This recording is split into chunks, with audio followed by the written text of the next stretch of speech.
कहानी राजा और बंदर। एक राजा का अंगरक्षक एक बंदर था। वह बंदर राजा का बड़ा ही भक्त था। राजा उस बंदर पर बड़ा ही विश्वास करता था। राजा का विश्वास पात्र होने के कारण वह बिना किसी रोक टोक के राजमहल में आया जाया करता था। वह राजा की बड़ी सेवा करता था। एक दिन राजा आराम कर रहा था और बंदर राजा की पंखे से हवा कर रहा था। इसी दौरान एक मक्खी आकर राजा के आसपास घूमने लगी। बंदर मक्खी को बार बार उड़ाता, पर मक्खी बार बार राजा के ऊपर आकर बैठ जाती। तभी बंदर को मक्खी उड़ाने का एक उपाय सूझा।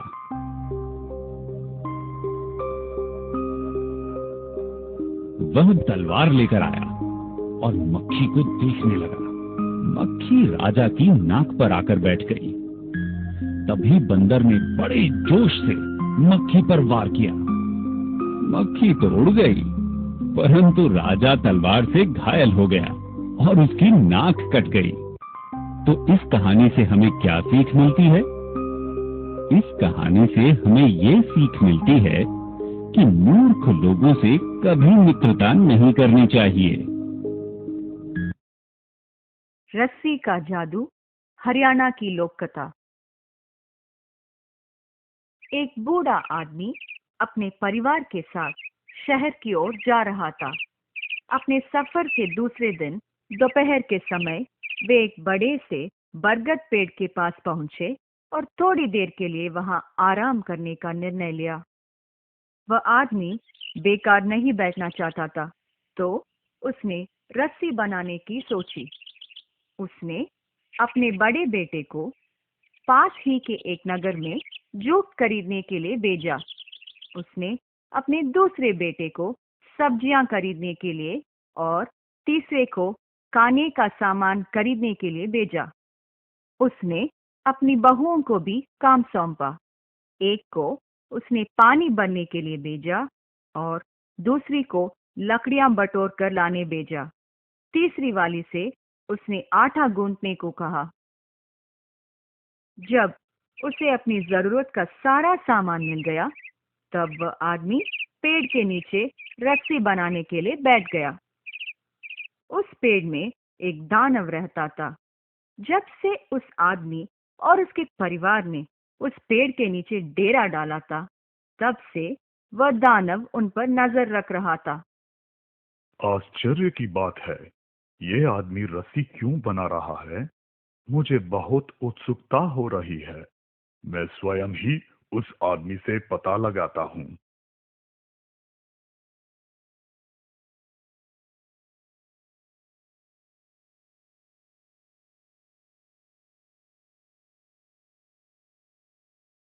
अरे आदमी, तुम किस लिए इतनी लंबी रस्सी बना रहे हो?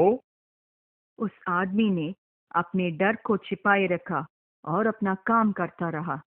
उसने बिना किसी डर के दानव की ओर देखा और कहा, मैं तुम्हें बांधने के लिए रस्सी बना रहा हूँ।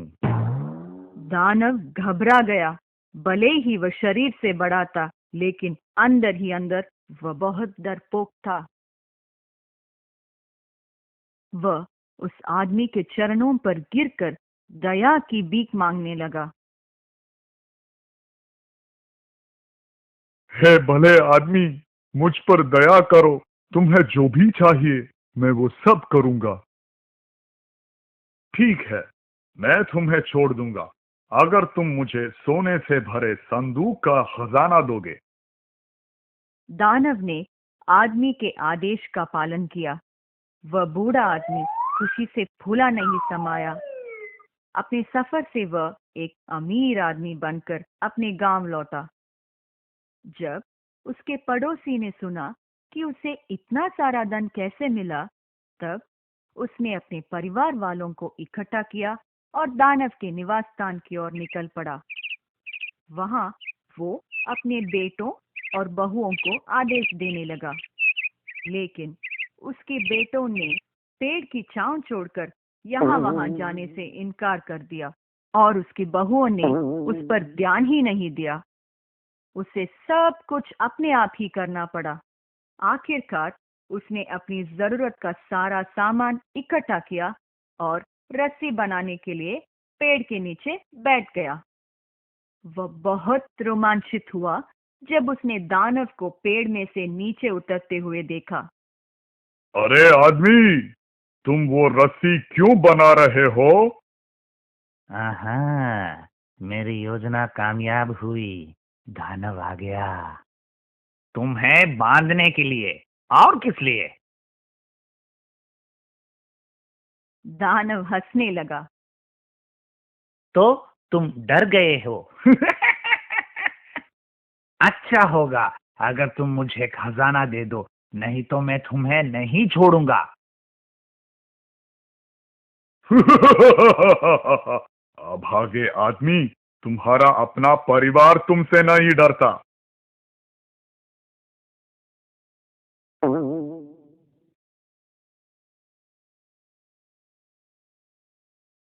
तो मैं क्यों भला तुमसे डरूं?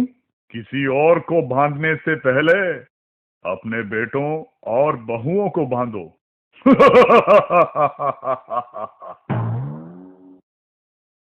एक उड़ती हुई अफवाह।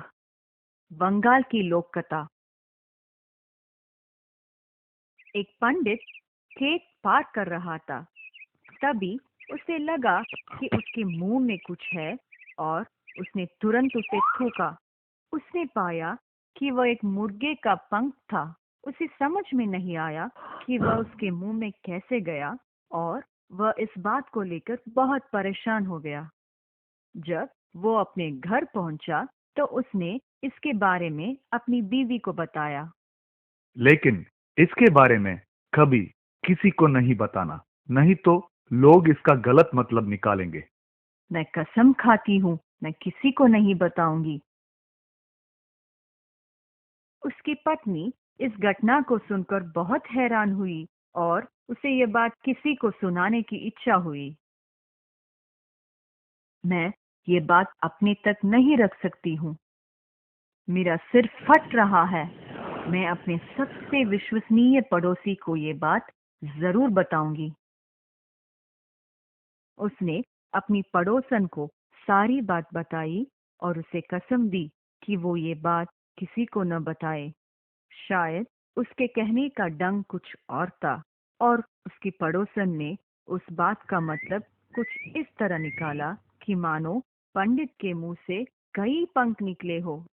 वह हैरान रह गई, लेकिन फिर भी उसने उस औरत को विश्वास दिलाया कि ऐसी घटनाएं हो सकती है और उसे सलाह दी कि वह इस बारे में चिंता न करे। कृपा करके किसी को ये बात मत बताना। चिंता मत करो, मैंने अपने होम सी लिए हैं। लेकिन उसकी इच्छा थी कि वो ये बात किसी को बताए और जैसे ही उसने धोबी की पत्नी को वहां से जाते हुए देखा, उसने उसे बुलाया और उसे सारी कहानी बताई। और उसने कहानी को इस तरह सुनाया कि मानो पंडित के मुंह से पूरा का पूरा मुर्गा ही बाहर निकलकर आया हो। मैंने कभी ऐसी बात सुनी ही नहीं है और पंडित तो शाकाहारी है। उसने वचन दिया कि वो ये बात किसी को नहीं बताएगी, लेकिन रास्ते में जब वह अपनी दोस्त से मिली तो उसने उसको सारी कहानी बता दी। शायद जोश में आकर उसने मुर्गा की जगह मुर्गे कह दिया, या फिर शायद उसकी दोस्त ने यह समझ लिया कि उसने मुर्गे कह दिया। लेकिन जब उस औरत ने कुछ दिनों बाद अपने पति को ये बात बताई तो उसने इस ढंग से बताई कि मानो पंडित के मुंह से मुर्गों का झुंड बाहर निकला हो। और जैसे जैसे ये कहानी फैलती गई, मुर्गे कई सारी चिड़ियों में बदल गए। शाम होने तक सारे गांव में और पड़ोस के गांव वालों में ये बात फैल गई और लोग झुंड बनाकर पंडित के घर में यह चमत्कारिक घटना को देखने के लिए पहुंच गए। पंडित ने इस बात से तुरंत इनकार कर दिया कि उसकी मुंह से कोई चिड़िया बाहर आई थी, लेकिन कोई भी उसकी बात का विश्वास नहीं कर रहा था और सब उससे प्रार्थना कर रहे थे कि वो उन्हें अपनी चमत्कारिक शक्ति से अपने मुंह के अंदर से चिड़िया निकाल कर दिखाए। आखिरकार क्रोध में आकर उसने सबको अपने घर के सामने बैठने को कहा और धीरे से पीछे के दरवाजे से भागकर जंगल में छिप गया और कुछ दिनों तक वही रहा, जब तक उन लोगों का जोश ठंडा नहीं हो गया और उन्हें इस बात का विश्वास नहीं हो गया कि यह खबर झूठी थी। दाढ़ी वाला मूर्ख, महाराष्ट्र की लोक कथा। एक आदमी मोमबत्ती की रोशनी में एक किताब पढ़ रहा था। तभी उसकी नजर एक वाक्य पर पड़ती है कि लंबी दाढ़ी वाले आदमी मूर्ख होते हैं। अच्छा, तो ये बात है। मुझे तो ये मालूम ही नहीं था। मुझे लगा कि मैं इस दाढ़ी में विद्वान और बहुत शानदार लगता हूँ। अब मुझे किसी तरह इस दाढ़ी से तुरंत छुटकारा पाना होगा, नहीं तो लोग मुझे मूर्ख समझेंगे। अपनी दाढ़ी से छुटकारा पाने के लिए उसने उसे अपने हाथ में पकड़ा और उसके सिरे को जलती हुई मोमबत्ती के ऊपर रखा। इससे पहले कि वह कुछ सोच पाता, कुछ ही पल में उसकी दाढ़ी में आग लगी और पूरी तरह जल गई। इतने में एक चिंगारी उसके सिर के बाल में जा गिरी और इससे पहले कि वह समझ पाता कि ये सब क्या हो रहा है, उसके सिर के बाल पूरी तरह जलकर राख हो गए। बचाओ, बचाओ, मेरा सर जल रहा है, बचाओ। उसके रोने की आवाज सुनकर पड़ोसी दौड़ते हुए आए। उसके सिर से निकलते हुए धुएं और उसके झुलसे हुए चेहरे को देखकर वे सब घबरा गए। क्या हुआ? क्या हुआ? जो कुछ भी होना था वो हो गया। मैंने पढ़ा था कि जिन आदमियों की बड़ी दाढ़ी होती है वे मूर्ख होते हैं, और मेरा बर्ताव भी किसी मूर्ख से कम नहीं था। गंदा सुअर, मेघालय की लोक कथा। एक बार एक जंगल में एक शेर ने शिकार करने के बाद खूब जी भर के खाया। अब वह पानी पीने के लिए तालाब की ओर गया। एक छोटा सुअर उस तालाब में पानी पी रहा था और जैसे ही उसने शेर को अपनी ओर आते देखा, वह डर के मारे थर थर कांपने लगा। लेकिन शेर ने उस पर ध्यान न देते हुए पानी पीने के लिए झुका।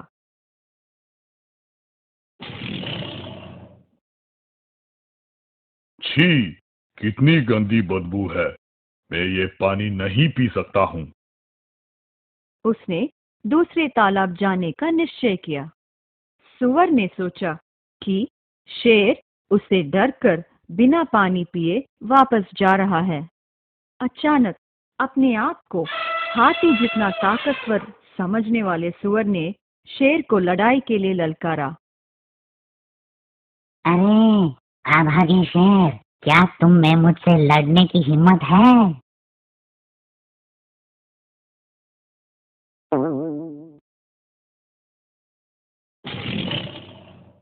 आज नहीं, मुझसे कल यहीं मिलो, तब हम दोनों लड़ेंगे। ठीक है, मैं तैयार हूँ। सुअर को ये लगा कि शेर को उससे लड़ने की इच्छा नहीं है, इसलिए उसकी हिम्मत और बढ़ गई। वह दौड़कर घर गया और डींगे मारने लगा कि जल्द ही वह शेर के बदले में जंगल का राजा बन जाएगा। जब उसके परिवार वालों ने और दोस्तों ने ये सुना कि उसने शेर को चुनौती दी है, तो वे सब हैरान रह गए। वे सब समझ गए कि सुअर के इस मूर्खतापूर्ण व्यवहार से ही शेर तालाब से वापस चला गया होगा। सुअर को जल्द ही इस बात का एहसास हुआ कि उसने बहुत बड़ी गलती की है और वह बहुत डर गया। उसे दुखी देखकर उसके बूढ़े दादा ने उसको बचाने के लिए तुरंत एक योजना बनाई। चिंता मत करो बच्चे, मैं जैसा कहता हूँ वैसा ही करो। तुम शेर से अवश्य जाकर मिलो, नहीं तो वो तुम्हें ढूंढता हुआ यहाँ आएगा और हम सबको मार डालेगा।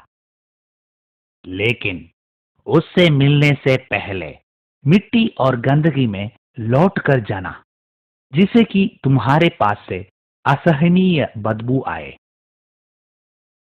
अगले दिन सुअर मिट्टी, हाथी के गोबर और सभी तरह की गंदगी में लौटकर शेर से मिलने गया।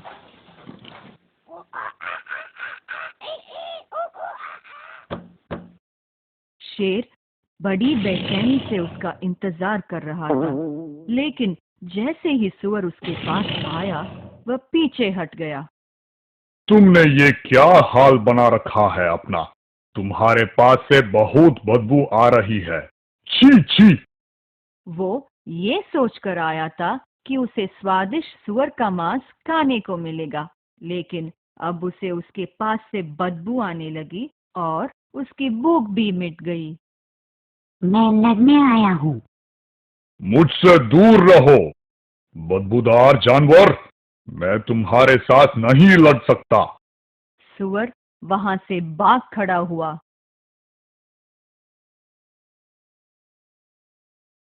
धन्य हो भगवान का, मैं बच गया।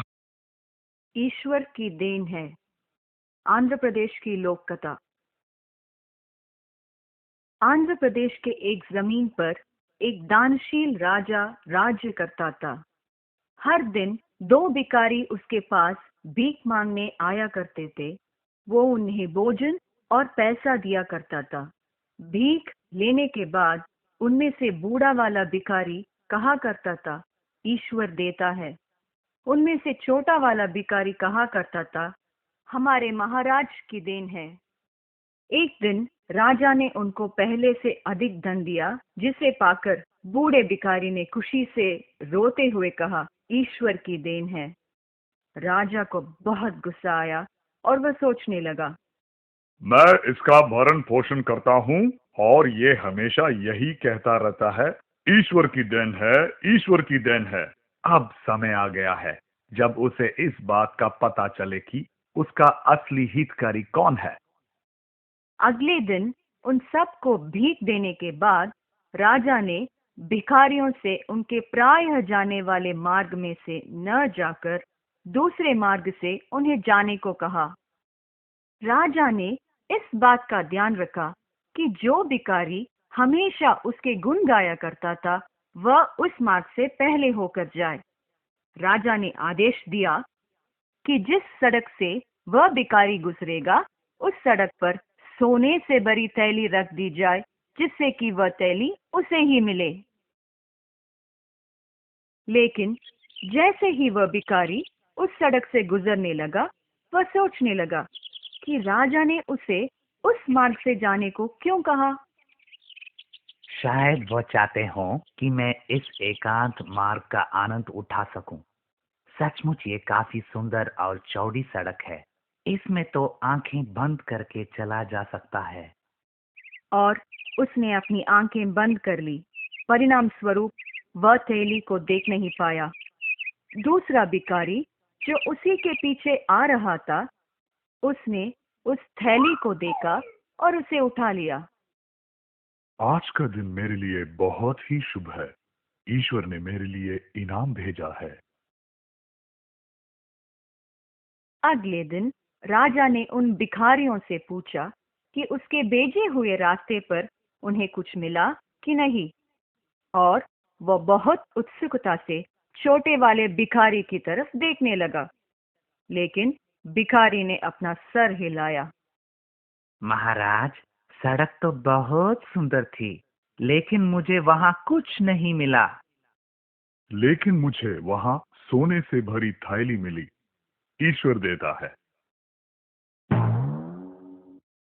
राजा ने अब इस बात का दृढ़ निश्चय कर लिया कि वह बूढ़े वाले भिखारी को ये दिखा कर रहेगा कि वह उसका असली पालन करता है। जैसे ही सारे भिखारी जाने लगे, राजा ने उस छोटे वाले को बुलाकर उसे एक कद्दू दिया। कद्दू को खोखला करके उसके अंदर चांदी के सिक्के भरे गए थे, लेकिन भिखारी ये नहीं जानता था। रास्ते में उसने कुछ पैसों के लिए उसे एक व्यापारी को बेच दिया। अगले दिन राजा ने उन भिखारियों से पूछा यदि कोई महत्वपूर्ण घटना पिछले दिन घटी, और वह बहुत उत्सुकता से छोटे वाले भिखारी की ओर देखने लगा। कुछ नहीं महाराज, आपने जो कद्दू मुझे दिया था, मैंने उसे बेचकर पहले से अधिक पैसे कमा लिए हैं। राजा को बहुत गुस्सा आया, लेकिन उसने अपने गुस्से को व्यक्त नहीं किया। और तुमने क्या किया? क्या तुमने भी पहले से अधिक कमाया? महाराज, निश्चित रूप से मैंने कमाया। जैसे ही मैं एक व्यापारी की दुकान के सामने से गुजर रहा था, उसने मुझे बुलाकर एक कद्दू दिया। जब मैंने उसे घर ले जाकर काटा तो मैंने उसे चांदी के सिक्कों से भरा हुआ पाया। जैसे मैं हमेशा कहता आया हूं, ईश्वर देता है। हे भगवान। बंगाल की लोक कथा। एक बार एक गुरु के बहुत सारे शिष्य थे। एक दिन वह भगवान के बारे में उन्हें शिक्षा दे रहा था। भगवान कहाँ है? भगवान प्रत्येक व्यक्ति में, हर वस्तु में और सब जगह विद्यमान है। बाद में जब वह शिष्य घर की ओर जा रहा था, तब उसने एक हाथी को अपनी तरफ आते देखा। रास्ते से हट जाओ, रास्ते से हट जाओ, हाथी पागल हो गया है। भगवान तो हर जगह विद्यमान है। वह हाथी के अंदर विराजमान है और मेरे अंदर भी। क्या एक भगवान दूसरे भगवान पर हमला कर सकते हैं? नहीं, इसलिए हाथी मुझ पर हमला नहीं करेगा। वह अपने स्थान पर खड़ा रहा।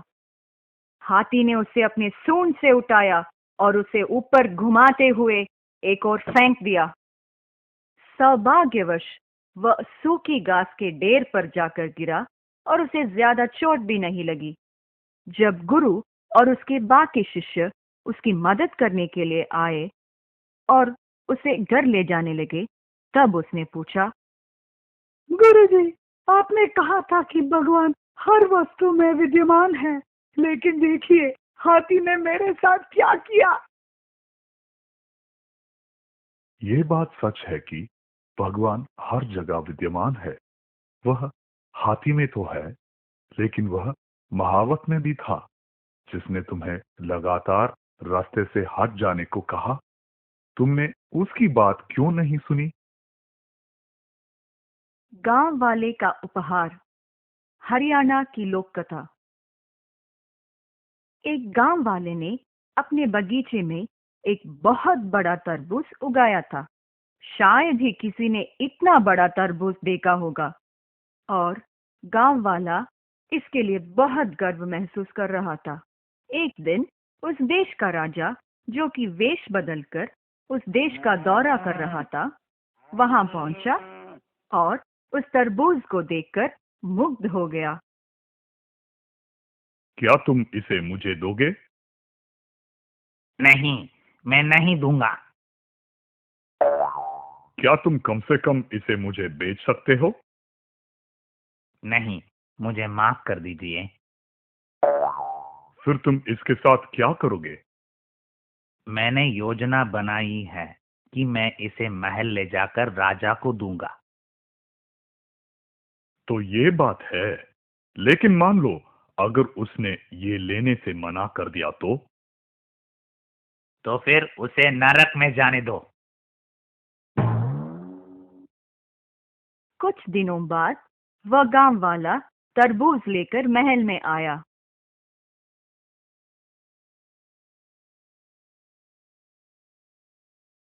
महाराज, मैं आपके लिए तरबूज लेकर आया हूँ।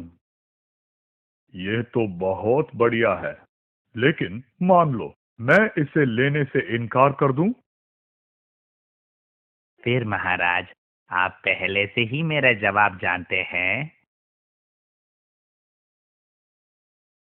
कीमती उपहार। एक दिन राजा अपने महल के दरवाजे से बाहर गया तो उसने एक आदमी को वहां खड़े हुए देखा। उस आदमी के हाथों में मोटी ताजी मुर्गी थी।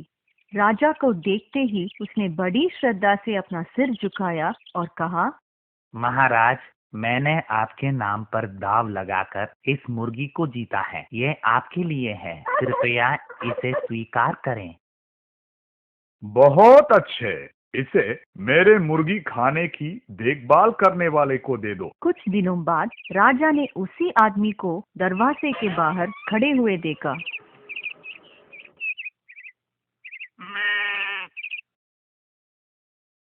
मैंने आपके नाम पर ये बकरी जीती है महाराज। राजा बहुत प्रसन्न हो गया। अरे वाह, बहुत अच्छे। इसे मेरे बकरियों की देखभाल करने वाले को दे दो। कुछ सप्ताह बाद वही आदमी एक बार फिर महल के दरवाजे के बाहर आ खड़ा हुआ। इस बार उसके साथ 2 आदमी थे। भले आदमी, इस बार तुम मेरे लिए क्या लाए हो? मैंने आपके नाम पर 500 चांदी के सिक्के दाव पर लगाए थे, जो मैं इन दोनों आदमियों के पास हार चुका हूँ। अच्छा, तो ये बात है। राजा को अब इस बात का एहसास हुआ कि उसने उस आदमी से उपहार लेकर बहुत बड़ी गलती की। अब वो उसकी मदद करने के लिए मना भी नहीं कर सकता था। उसने उन दोनों आदमियों को उनका पैसा चुकाया और जुआरी को चेतावनी दी कि आगे से वह उसके नाम पर कोई खेल न खेले।